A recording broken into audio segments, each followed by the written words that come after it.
What makes chips harder to manufacture than nuclear bombs? This is the first step of silicon wafer manufacturing. To extract high-purity silicon, besides using quartz sand, you can also crush quartz rock and put it into an electric arc furnace.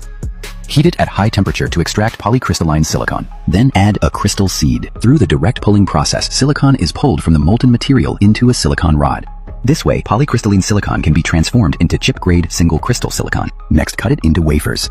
A wafer typically has a diameter of 12 inches and a thickness of 0.03 inches. Its cost is about $100. It can produce 230 CPU chips. Each chip costs about $552. This means the value of one wafer is close to $126,960. These wafers are extremely fragile and will break if you are not careful. Therefore, sealed pods must be used for transportation protection. Overhead rail systems can prevent collisions with the sealed chambers and save more floor space. The sealed chambers will transport wafers to different equipment. Each piece of equipment has a special robotic arm. It can safely remove wafers from the sealed chambers and place them on equipment for processing. Now the wafer will undergo the second step in the photoresist spin coating machine. Apply the photosensitive layer and then use a hot plate to heat the wafer to accelerate photoresist evaporation. Next, the sealed chamber transports the wafer to the lithography machine for the third step of lithography. Lithography uses ultraviolet light to shine on pre-designed templates. This makes light pass through the template onto the wafer coated with photoresist. It etches the adhesive layer to create nanometer-level patterns. The lithography machine is one of the most important tools for chip manufacturing. Inside it consists of three key components: ultraviolet light source, focusing lenses, and photomasks. The photomask contains pre-designed pattern templates. Its size is set according to the size of the chip to be manufactured. Usually, one photomask can hold 2 duplicate templates. A single chip requires at least 80 different photomasks. Each photomask is worth up to $300,000. When the lithography machine starts up, ultraviolet light will pass through the photomask into the focusing lenses. After multiple refractions, the pattern on the photomask will be reduced 4 times and projected onto the wafer and etched. It stops after completing the first layer etching of 230 chips. Next, use developer solution to wash away the weakened etched parts.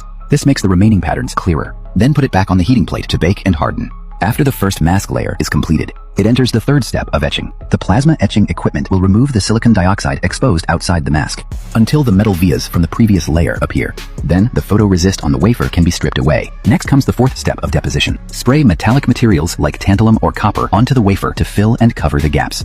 Then use grinding machines to polish flat the deposited metallic materials on the wafer surface. This reveals the first layer of silicon and electrical copper. This facilitates the fifth step of ion implantation. Before this, the wafer must first undergo the previous 2 steps of etching the photomask template.